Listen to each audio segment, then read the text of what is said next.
हया, तुम्हें झूठ बोलते हुए इतनी सी भी शर्म नहीं आती ना? आप बस आदम चचा और उनकी फैमिली को इस घर से बाहर निकाल दें। तुम्हें ये बात मालूम है?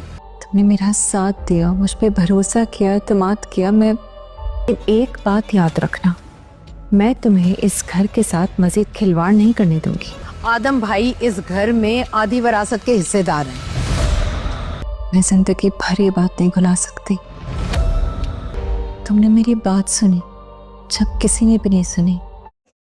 हारून इरम से शादी करके उसको घर लेकर आ गया। जब से वो शादी करके इरम को लेकर आया है, तब से हया बहुत ज्यादा परेशान है और गुस्से में भी है, क्योंकि उसने बहुत चालाकी से इरम और उसकी माँ को इस घर से बाहर निकाला था। अब वो मुबारक मसूर के पास जाती है और उनसे कहती है कि आप कैसे बर्दाश्त कर सकती है कि आपने उसको इस घर से निकाला था और हारून उसको शादी करके यहाँ पे लेकर आ गया है। आप चचा की पूरी फैमिली को इस घर से बाहर निकाल दें। तो मुबारक मसूर से कहती है, तुम कैसी बातें कर रही हो, तुम्हें अंदाजा भी तुम बोल क्या रही हो?